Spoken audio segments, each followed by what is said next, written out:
जय श्री राम मित्रों। तो आज थोड़ा ऊपर शूट करेंगे क्योंकि धूप निकली हुई है और ठंडी थोड़ी लग रही है। तो लेकिन आज बात बड़ी इंटरेस्टिंग चीज़ के बारे में करेंगे। आज हम बात करेंगे आलोचना के बारे में। हालांकि दो पहलू रखेंगे इसमें और बीच बीच में एक चीज़ मेंशन करते रहेंगे। सबसे पहले मैं ये मेंशन करना चाहता हूँ कि आलोचना शब्द सुनते ही ऐसा लगता है किसी के बारे में बुराई करना, करेक्ट। लेकिन अगर इसी को अंग्रेजी में कहें क्रिटिसिज्म, तो क्रिटिसिज्म में हमारे दिमाग में आता है कि किसी को करेक्ट करना, किसी को सुधारना, किसी में सुधार की भावना देना। तो इस पे भी पहले चर्चा करेंगे।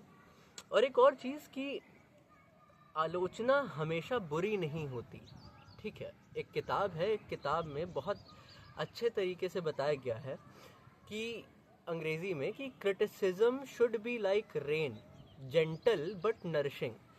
कि एक वर्षा की तरह होनी चाहिए आलोचना, जो कि नरम हो, ज़्यादा कठोर ना हो और उससे सामने वाले की उन्नति भी हो। किसी एक महापुरुष ने यह भी कहा है कि किसी ऐसे व्यक्ति को आलोचना करने का अधिकार नहीं है जो इस भावना से आलोचना न कर रहा हो कि उससे सामने वाले की उन्नति हो। मतलब केवल और केवल बुरा भाव डालने के लिए या उसका मोरल डाउन करने के लिए, डिसअपॉइंट करने के लिए, या कि क्या कहते हैं उसको, इनकरेज ना करने के लिए अगर कोई इंसान आलोचना कर रहा है तो उसको आलोचना करने का कोई अधिकार नहीं।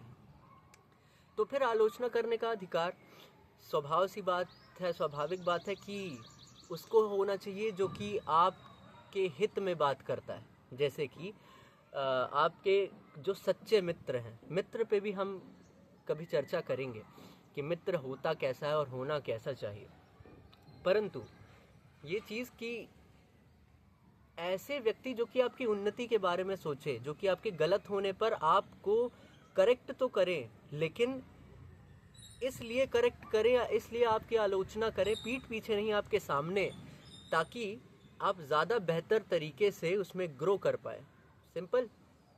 लेकिन सबसे बड़ी बात पता है किस चीज़ में आ जाती है और फंस जाती है ये बात, कि आलोचना की कैसे जाए, क्रिटिसिज्म कैसे किया जाए, किसी को टोका किस तरीके से जाए, सही तरीके से।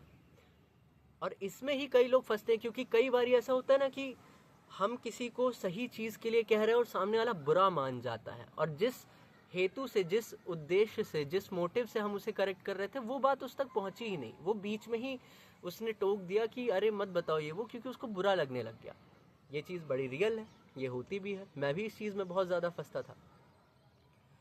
तो जैसे मैंने कहा कि criticism should be like rain, एक वर्षा की तरह हो, जेंटल हो। सो यहाँ पे ये जो जेंटल है ना, ये बहुत ज़्यादा इम्पॉर्टेंट है। हमने ये तो समझ लिया कि हमें क्यों करनी चाहिए क्रिटिसिज्म, हमें क्यों आलोचना करनी चाहिए किसी व्यक्ति की उसके सामने, ताकि उसकी उन्नति हो। इसी भाव से ही होने चाहिए, वरना करनी ही नहीं चाहिए, वरना वो बुराई बताना होगा और उससे दोष हमें ही लगता है, पाप लगता है। तो इसको किस प्रकार से किया जाए? तो एक सबसे अच्छा प्रकार है जो कि रामचरितमानस में शिव जी ने पार्वती माता के साथ अपनाया, ठीक है। और कुछ और एग्जाम्पल्स मैंने पढ़े, तो कुछ की चीज़ें मैं बताऊंगा, उसको अगर आपको लगता है सही है तो कभी आप ट्राई करना अपने जीवन में। तो जब हम किसी को ऐसा कहते हैं कि अरे यार, फॉर एन एग्जाम्पल, हमने किसी को एक काम दिया कि गड्ढा खोदना है, गड्ढा खोद करके 4 बांस गाड़ने हैं, ठीक है। एंड हमने उसको बताया कि 4-4 फीट गाड़ने हैं, और उसने क्या किया कि 2-2 फीट ही खोदा और उसमें ही बांस गाड़ दिया। हमें ये बात पता चली। तो एक तरीका ऐसा है कि हम ये बोले कि अरे यार, बोला था ना कि 4 फीट खोदना है, तुमने 2 फीट ही खोदा, अब देखो इसकी ये नींव खराब हो जाएगी, यही काम ठीक ढंग से कर लेते तो दोबारा मेहनत नहीं करनी पड़ती। एक ये हो गया आलोचना करने का तरीका। मोटिव सही था कि यार तुम्हें सही करना चाहिए था, बोलने का तरीका गलत था। अब इसे अगर हम इस प्रकार से कहते कि यार बहुत बढ़िया, तुमने मेहनत करी, गड्ढा खोदा भी, एंड तुम्हें जो बताया था तुमने ऑलमोस्ट वैसा ही काम किया। इसमें अगर तुम थोड़ा और बेहतर गड्ढा करते तो इससे क्या होता कि आने वाले समय में जब कभी इसके ऊपर भार पड़ेगा तो ये गिरेगा नहीं, इसका बेस स्ट्रांग रहेगा। इसमें हमने उसकी तारीफ भी करी, हमने यहाँ पे उसे कुछ बुरा नहीं कहा कि तुमने गलत तरीके से किया, हमने कोई निगेटिव शब्द यूज़ ही नहीं किए। इसके कारण उसके मन में ये आया कि हाँ यार, किया तो मैंने ऑलमोस्ट सही, बस कुछ चीज़ें जो नहीं सही थी उसे मुझे बस और अच्छे तरीके से करना है। एक और बहुत महत्वपूर्ण चीज़ है, ये भी मेरे गुरुदेव कहते हैं कि आप किसी की काफ़ी तारीफ़ करिए। जैसे मैंने अभी एक एग्जांपल दिया जिसमें हमने स्टार्टिंग में तारीफ़ करी, आप किसी की काफ़ी ज़्यादा तारीफ़ करिए कि अरे आप बहुत अच्छे हैं, आप बहुत गुणी हैं, आप तो बहुत अच्छे तरीके से काम करते हैं, आपकी बुद्धि कितनी अच्छी है। और तारीफ़ करने के अंत में बस आप लेकिन लगा दीजिए, शब्द लगा दीजिए बट, ठीक है, बट, या कि आप करते तो बहुत अच्छे लेकिन, तो आपने जितना प्रशंसा करी, जितनी प्रशंसा करी उसके पहले की, वो सब व्यर्थ चला गया। इसलिए हमें यहाँ पे भी ध्यान देना है कि अगर हम किसी को कुछ बेहतर बताने जा रहे हैं तो हम उसकी प्रशंसा तो कर रहे कि यार तुमने बहुत अच्छा गड्ढा खोदा, तुमने जैसा बताया गया था तुमने वैसे ही किया, लेकिन ये काम खराब कर दिया। तो वो जो प्रशंसा करी ना, फिर सामने वाले के मन में आएगा कि यार ये कंपनसेट करने के लिए वो कर रहा था, वो कह रहा था। तो यहाँ पे लेकिन शब्द का उपयोग कभी नहीं करना चाहिए। यहाँ पे शब्द का उपयोग करना चाहिए एंड, मतलब और जैसे ही आप कहेंगे ना, हिंदी वाला और एंड अंग्रेजी वाला एंड, तो इससे फिर आगे जो आप उसको करेक्ट करेंगे उसका पॉजिटिव वे में जाएगा। कैसे कि तुमने तो गड्ढा बहुत अच्छा किया यार, तुमने बांस भी बहुत अच्छे गाड़े, और अगर तुम इसे और गहरा कर देते तो नींव ज़्यादा अच्छी पड़ती, इसकी बेस स्ट्रांग रहता। हमने यहाँ पे और लगाने के बाद एक पॉजिटिव आउटकम की बात करी कि तुम ऐसा भी करते तो इससे ये और अच्छा होता। हमने लेकिन नहीं कहा, ठीक है, ना ही हमने ये कहा कि तुमने ऐसा नहीं किया तो इसका बेस कमज़ोर रह जाएगा। हमने निगेटिव तरीके से बात ही नहीं करी। तो ये होता है एक रेन की तरह। मैंने बताया था ना कि जो शिवजी थे उन्होंने पार्वती माता के साथ ही अपनाया था, तो उन्होंने बालकांड में पार्वती माता की खूब तारीफ करी, क्योंकि पार्वती माता ने राम कथा पूछ ली थी उनसे। तो राम कथा के प्रेम में इतने मग्न हो गए तो उन्होंने खूब तारीफ करी कि आपकी बहुत कृपा है, आप पूरे संसार में ये कथा फैलाने के उद्देश्य से आपने पूछा है, आपकी भगवान में परम भक्ति है। फिर उसके बाद शिवजी ने एक चीज़ ऐसे स्लाइटली मेंशन करी, उनका दोष ऐसे नहीं दिया, उन्होंने कहा कि मुझे बहुत बुरा लगा है ना कि आपने भगवान के ऊपर संशय किया, भगवान को साक्षात ब्रह्म स्वरूप ना मान करके एक जीव मान लिया। इससे क्या हुआ कि माता को ये लगा कि उन्होंने कुछ गलत किया, लेकिन इन्होंने डायरेक्टली नहीं बोला कि आपने कुछ गलत किया, उन्होंने इसका बस एक संकेत किया।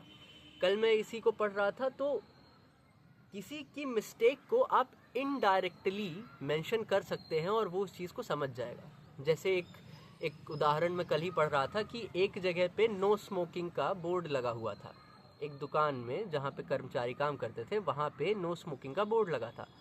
वहीं पे खड़े होके दो कर्मचारी सिगरेट पी रहे थे। अब वहाँ से उनका बॉस निकला।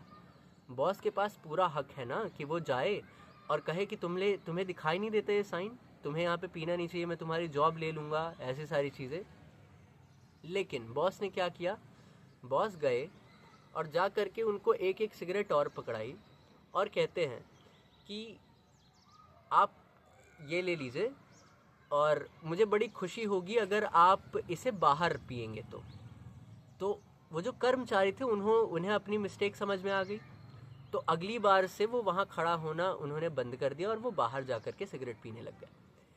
अब एक चीज़ और समझिए कि लोगों को ज़्यादातर पता होता है कि उनकी मिस्टेक क्या है, और कई बारी लोग सुधार भी करते हैं अगर वो स्वयं से ये चीज़ रियलाइज़ कर ले। कई बारी ऐसा आपने देखा होगा कि किसी और के कहने पे हम इतना ज़्यादा उसमें सुधार नहीं करते जितना हम खुद रियलाइज़ करने पे करते हैं।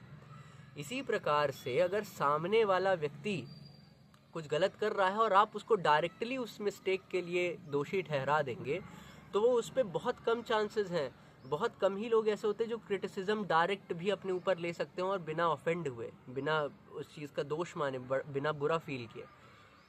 लेकिन ज़्यादातर लोग, मेरे आपके जैसे लोग, बुरा मानते हैं। तो हमें इस प्रकार से सामने वाले को बताना चाहिए उसकी मिस्टेक इनडायरेक्टली कि आप कि दोष ये है उसको पता है, बस ये बताओ कि अगर वो कुछ और करेगा जो बेहतर है वो करेगा तो उससे उसको क्या फल मिलेगा, क्या बेहतर आउटकम मिलेगा, सामने वाले इंसान को इम्पॉर्टेंट भी फील होगा इससे। और यही तरीका है क्रिटिसिज्म करने का। अगर आप किसी को क्रिटिसाइज़ कर रहे हो तो आप ये बताते होगे कि ये गलत किया, वो गलत किया, वो गलत किया, उसको पता है कहीं ना कहीं, और वो फिर अपने आप को डिफेंड करने के लिए आएगा, क्योंकि ऐसा ही इंसान काम करता है। लेकिन आप ये बोलोगे कि यार ये भी अच्छा है, ये भी अच्छा हो सकता था, लेकिन आपने जितना किया वो भी बहुत अच्छा है, आपकी बड़ी सराहनीय है, आप बहुत अच्छा कर रहे हो, इसमें ये चीज़ें होती तो ये और ज़्यादा बेहतर होता। ये होता है गुड क्रिटिसिज्म।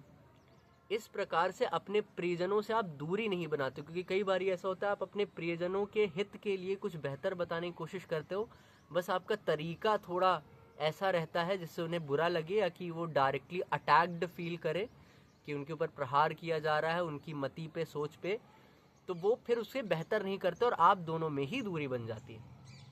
तो पहला कि अपने आप को शून्य मानकर, अपने आप को ज़ीरो मान करके इसे एक हित रूप से बताया जाए, सामने वाले की मिस्टेक को डायरेक्टली पॉइंट आउट ना किया जाए, ठीक है, और उसे एक पॉजिटिव वे में, एक पॉजिटिव आउटकम के रूप में बताया जाए कि आपने ये चीज़ें तो बहुत अच्छी करी, बहुत मन से किया आपने, बहुत अच्छा रिजल्ट भी है इसका, इसमें बस 2-3 चीज़ें और होती, लेकिन शब्द का प्रयोग नहीं करना है, not however, not but anything, नहीं, और इसमें ये 2-3 चीज़ें और होती तो क्या मस्त होता। अभी भी बहुत मस्त है, लेकिन तब भी थोड़ा और अच्छा होता।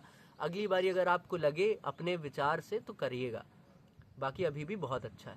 इससे सामने वाला व्यक्ति ग्रो करने के लिए थोड़ा तत्पर होगा, और जब उसे ये फील होगा कि आप उस पर डायरेक्टली अटैक नहीं कर रहे हैं, वो आपके अराउंड कंफर्टेबल होगा, अच्छा फील करेगा, तो वो आपके पास खुद ही अपनी मिस्टेक्स लेके, खुद ही गलतियां लेकर के आएगा और ये कहेगा कि भाई ये चीज़ें सही है ना, क्योंकि वो आपसे एक ओपिनियन लेना चाहता है, क्योंकि आप उसको अटैक नहीं करोगे, सही तरीके से बताओगे।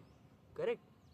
तो इस चीज़ के बारे में, हालांकि थोड़ा सा कंफ्यूजिंग हो जाता है कहीं ना कहीं, मेरे मन में भी ये विचार काफ़ी देर से चल रहा है और मुझे खुद भी इस चीज़ में वर्क करना है, दूसरों को लेकर के, दूसरों से किस प्रकार का व्यवहार करना है, उसमें ये चीज़ बहुत ज़्यादा ज़रूरी है। क्योंकि कई लोग अपने जीवन की कुछ परेशानियां बताते हैं तो लोग तुरंत उसका समाधान देने के लिए आ जाते हैं, सामने वाले की गलती पॉइंट आउट करके। आप समाधान दो, बिल्कुल दो, सामने वाला चाहता भी है कहीं ना कहीं, लेकिन गलतियां उसके ऊपर मढ़ने की जगह गलतियों को निकालो और सामने वाले व्यक्ति को उसका सल्यूशन ऐसे बताओ कि आप बहुत अच्छा कर रहे हो, उसको इम्पोर्टेंट भी फील कराओ कि आपने जितना किया है अपनी बुद्धिमती से बहुत अच्छा है, आप कर भी लोगे, उसके अंदर थोड़ा कॉन्फिडेंस भी भरो, इनकरेज भी करो, और फिर कहीं जा कर के बोलो कि देखिए ये चीज़ है तो इसमें ये चीज़ें बेहतर हो सकती हैं, आप अपनी मति से भी सोचना।